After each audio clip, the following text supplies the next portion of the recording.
We have, on my left, we have a gentleman who played many years of professional football in the NFL. I did, yeah. On my right, we have a gentleman who's played many years of professional flag football. Is it semi-pro? You get paid? Professional, I did not get paid. Oh, No. okay. But to say, then, damn, sign me up. I need some of that.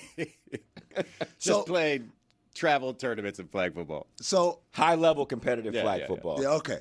So that's good enough for the purpose of this conversation. Yeah. So it's not really a pro flag football league, so that's not yet. Not yet, but I'm saying, right? Like I'm giving the context that he's played at the highest level. He's the highest Of flag available level of flag football. Yeah. Right? So first and foremost, Hawk, as a former NFL player, had this been an option for you in the middle of your career, would you have pursued it? Ooh, good question. Man, And as you think about that, the reason why, the other day we had David Sampson, we talked about it a little bit, and we kind of moved off of it, but the name I wanted to bring up more than any when I heard this was like Robert Edwards. And I don't know how many of you guys remember Robert Edwards. Robert Edwards played at University of Georgia, and he's actually like the cousin of my roommate from college.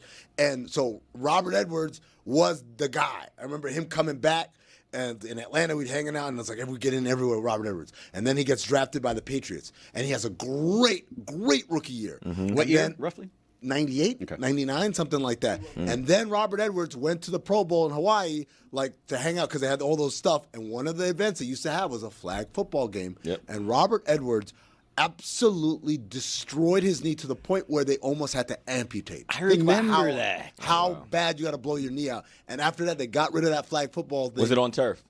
AstroTurf? It was in Hawaii. I don't know what it The was Aloha like. Bowl's Ask grass, I Jeremy. think. Jeremy, I think you were dating Patty Mayonnaise at the time. Do you remember in 1998 where that flag football game was being? Why do I have No, memories but I of can those look it games up. happening I on can try to go back sand? in my photos and go find All it. right, thank you. I have memories of those games happening on like the beach. It was which on wouldn't have been sand. Great. I Was it? just got the confirmation from Danny B. That's not good though.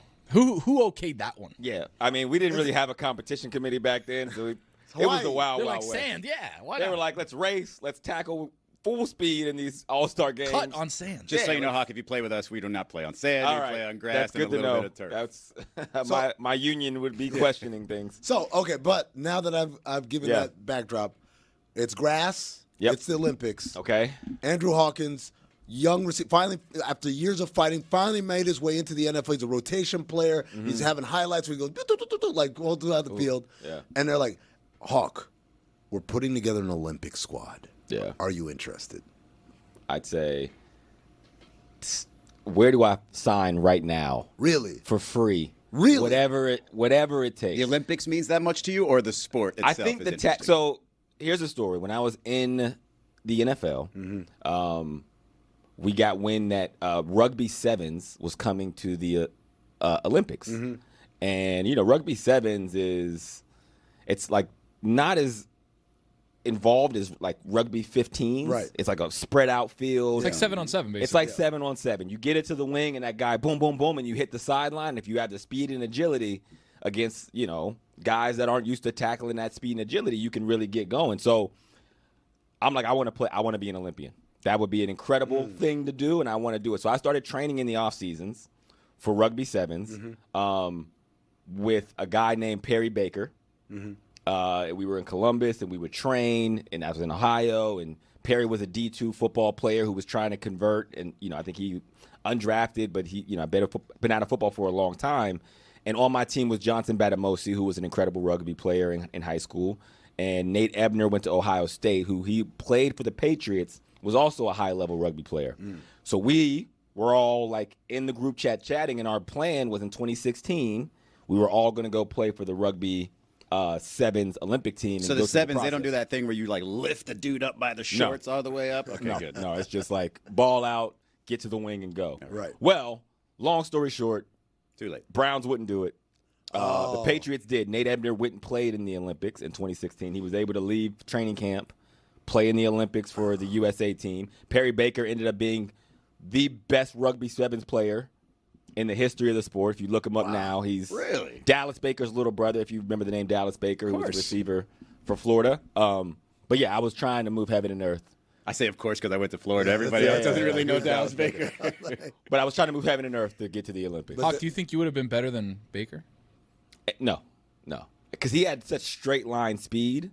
Like, what was your 40 time? He had more time to like really get in the into the sport. Yeah, you know. But if you had the same time, I think I would have been up there.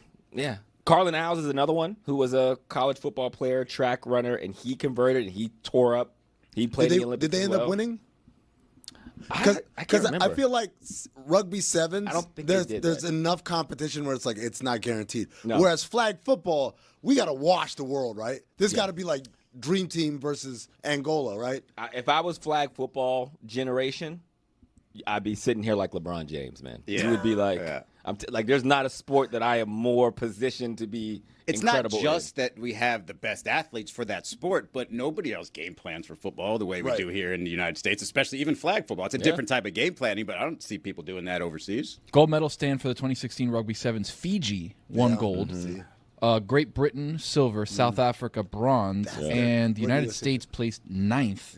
Yeah. Only in front of Spain, Kenya, and Brazil. Yeah, rugby, because the point is, but yeah, exactly. It's because a Hawk wasn't there. Damn. But also, like, the idea that, like, what you just described, taking people who play other sports and teaching them how to play rugby versus over there, that's the shit they just play. Right. But now it's vice versa. For us, for flag football, they might be taking rugby players and try to teach them flag football. Meanwhile, up here, everyone's played flag football, I feel like. So, Izzy, I want to ask you, as our flag football expert, if you were putting together a team to go to the Olympics, do you just grab the best NFL players available and just say, they got it? Not necessarily. There's a certain skill set that I want. Like, I need, like, Andrew Hawkins' level of quickness and changing of directions. You got to look for, I don't know what I call it, loose hips, or you just kind of, every once in a while. Swivel, good swivel on the hip. You tried to get me to play for your flag football team, so I don't know how. Well, you were impressive traits we're looking that was for a here. local league. They have It was centers. a local They league, have not the centers in travel flag league. football. But we do. We semi-contact. We have, so you would have been a center, tight end, little dump off. Someone has to snap Pull it. your shorts up as you start running. Little 10-yard button hook. But I'm looking for, like, the Tyreek Hills. But I do need one big target. Like, I need just a giant of a man or somebody who can get up for jump balls at least. And then if it's 7-on-7, if there's, like, semi-contact like there is in my league, we do need some sort of hybrid blockers, tight end types.